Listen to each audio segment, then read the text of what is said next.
Hello, my name is Emmanuel Monron and I'm a French psychiatrist. This is the fourth video of a series called Psychiatry and the Troubled Teen Industry. If you don't know what the troubled teen industry is, you can visit the Breaking Code Silence website to find some useful and important information about the troubled teen industry. This fourth video is going to be about the Stockholm Syndrome and how being kept in a residential treatment center could totally lead to Stockholm Syndrome-like symptoms. The name of the syndrome is related to a bank robbery that happened in Stockholm in 1973. To be able to negotiate with the police, the robber kept 4 persons hostage inside the bank and held them captive during 6 days.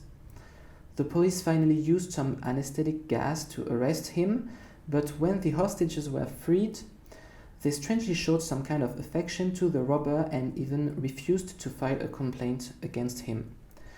The concept of Stockholm Syndrome was developed by the Swedish psychiatrist Nils Bejerot. To talk about this syndrome, 3 criteria have to be met. First, the victims develop a feeling of trust and sympathy towards the abductors. Second, the abductors develop a positive feeling towards the hostages. And third, the hostages show hostility to the authorities. The syndrome is described as some complex defensive mechanisms such as identification and emotional contagion that help the hostages to survive. These mechanisms appear when the hostages have to live with their abductors for an extended period of time. Now, I'd like to talk about the commonalities that exist between being held hostage and being forcibly interned in a residential treatment center. A lot of children who are sent to these programs are abducted from their homes in the middle of the night by private companies called escort services. The children are transported by strangers to a place they know nothing about, and sometimes they are handcuffed and blindfolded. I think kidnapping is the most appropriate word to describe these methods. After that, these teenagers are kept in facilities where they are completely isolated from the outside. The letters they write are read and censored, and the phone calls, when they are allowed, are timed and monitored. I think that sounds exactly like the way hostages are allowed to communicate. Last element is the amount of time these children are going to spend imprisoned in these places. They can be there for months or for years, and they have no idea of when they are going to be released. Their existence is only about following strict and meaningless rules with the constant fear of being punished, beaten, isolated, or restrained. To me, the signs of the Stockholm Syndrome are emotional defensive mechanisms able to gradually decrease the level of fear the hostages feel towards their abductors. To be able to survive, the mind transforms the relationship stakes and creates some sort of emotional confusion that makes the limits between what is dangerous or not, what is abusive or not, what is right and what is wrong pretty blurry. In the troubled teen industry facilities, additional factors can make this emotional confusion even more important.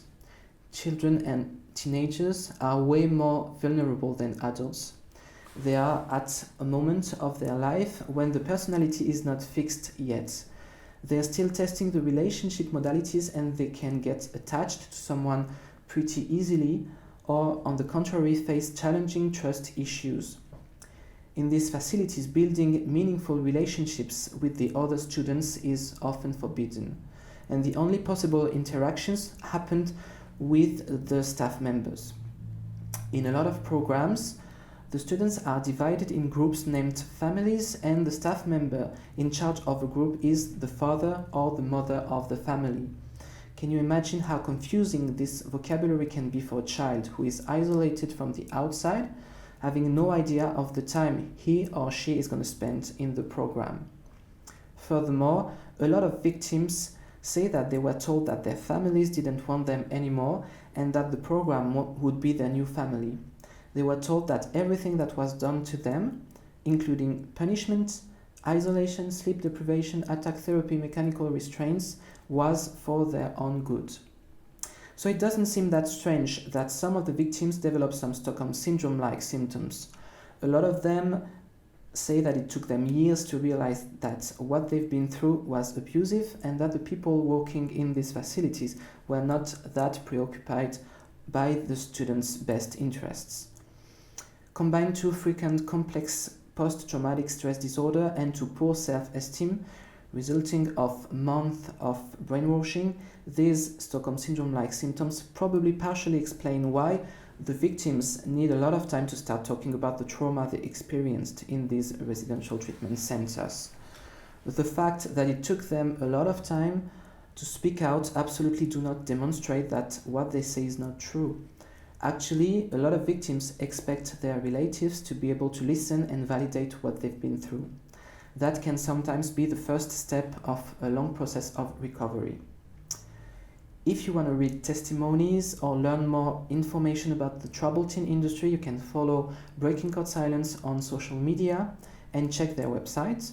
You can also sign the petitions to shut down Provo Canyon School and to dismantle the troubled teen industry. All the links are in the description of the video. I thank you for watching and there will be more. Thank you.